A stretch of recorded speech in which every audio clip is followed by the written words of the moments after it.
Daily post చేస్తున్నాము కానీ results మాత్రం రావట్లేదు. ఇది చాలామంది క్వశ్చన్ అనమాట.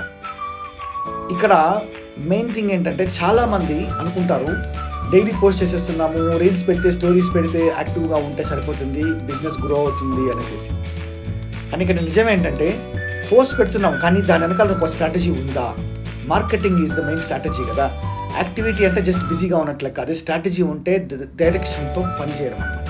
అర్థమైనా? మీ పోస్ట్కి క్లియర్ టార్గెట్ ఆడియన్స్ కరెక్ట్గా పెట్టుకున్నారా, క్లియర్ ఆఫర్ ఉందా, క్లియర్ కాల్ టు యాక్షన్ చేస్తున్నారా, లేక జస్ట్ కంటెంట్ పోస్ట్ చేయాలని మాత్రం కంటెంట్ క్రియేట్ చేస్తున్నారా? ఓకే, డైలీ పోస్ట్ చేయడం తప్పు కాదు, కానీ సిస్టమ్ లేకుండా పోస్ట్ చేసే రిజల్ట్స్ కూడా చాలా ర్యాండమ్గా ఉంటాయి. గుర్తుపెట్టుకోండి, మార్కెటింగ్ అంటే ఫస్ట్ అట్రాక్ట్ చేయడము, లీడ్ క్యాప్చర్ చేయడము, ఫాలోఅప్ చేయడము, కన్వర్జన్ చేయడం, రైట్? ఇదే స్ట్రక్చర్ బేసికలీ. ఇవంతా కూడా మన యొక్క పోస్ట్లో ఉండాలి, అన్ని ఇమిడి ఉండాలి. డైలీ పోస్టింగ్ అనేది బిజినెస్ కాదు, బట్ స్ట్రాటజిక్గా మార్కెటింగ్ చేస్తేనే బిజినెస్ అని గుర్తుపెట్టుకోండి. బిజీగా కాకుండా స్మార్ట్గా పనిచేయండి. ఓకే, రీల్ నచ్చితే లైక్ చేయండి, సేవ్ చేయండి, ఫాలో చేయండి.